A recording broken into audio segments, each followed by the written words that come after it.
नमस्कार, मी police inspector Ashwini Jagtap, cyber cell, Nagpur शहर. कोरोना महामारीच्या पार्श्वभूमीवर मी आपल्या सर्वांना एक आवाहन करू इच्छिते की कोरोना महामारीच्या पिरियडमध्ये जेव्हापासून लॉकडाऊन झालेला आहे तेव्हापासून आपण वेगवेगळ्या प्रकारचे सोशल मीडिया मेसेजिंग ऍपचा वापर करतो आणि त्याचा वापर मोठ्या प्रमाणात चालू आहे. तर या पिरियडमध्ये काही गोष्टी आमच्या निदर्शनास आल्या की आम्ही नागपूर सायबर सेलकडून महाराष्ट्र सायबर सेलकडून मिळालेल्या आदेशाप्रमाणे आम्ही सोशल मीडिया मॉनिटरिंग करत आहोत, तसेच पेट्रोलिंग करत आहोत.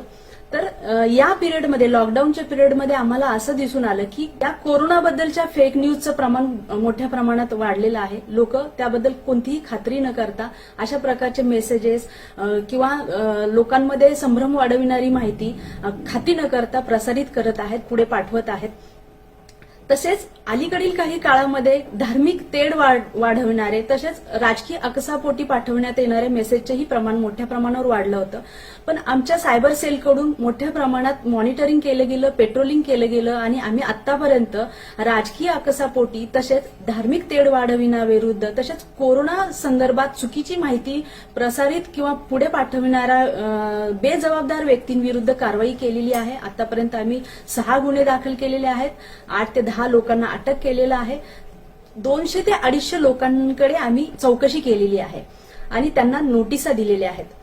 त्यामुळे मी आपल्या सर्वांना आपल्याला आवाहन करू इच्छिते की अशा प्रकारची कोणतीही बातमी किंवा न्यूज आपल्याकडे आली, कोणत्याही प्रकारचा व्हिडिओ असू दे, फोटो असू दे, मीम्स असू दे, या सगळ्या गोष्टींकडे पहिल्यांदा तुम्ही दुर्लक्ष करा. जर दुर्लक्ष होत नसेल, जर अशा प्रकारचा व्हिडिओ तो गंभीर स्वरूपाचा आहे असं वाटत असेल तर त्याची खात्री करा.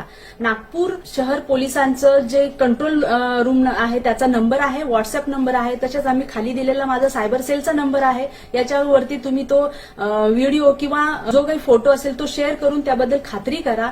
आणि जर खात्री केल्यानंतर अशा प्रकारची खोटी न्यूज पसरवली जात आहे असं लक्षात आल्यानंतर त्याबद्दल रिपोर्ट करा. आणि तुम्हाला लक्षात आलं की ही खोटी न्यूज आहे तर त्याबद्दल बाकीच्या लोकांना अवेअर करा. तसंच या लॉकडाऊनच्या पिरियडमध्ये आणखी एक गोष्ट लक्षात येते की ह्या बेजबाबदार कृत्याबरोबरच सायबर गुन्हेगार जे आहेत ह्या पिरियडचा खूप मोठ्या प्रमाणे गैरफायदा घेत आहेत. की गव्हर्नमेंटच्या कोणत्याही वेबसाईट किंवा सवलती असतील त्याबद्दल खोटी माहिती देऊन लोकांना स्वतः लिंक शेअर करतात आहे आणि लोकांकडून बँक डिटेल्स घेतात आहे आणि त्याच्या माध्यमातून लोकांची फसवणूक करतात आहे.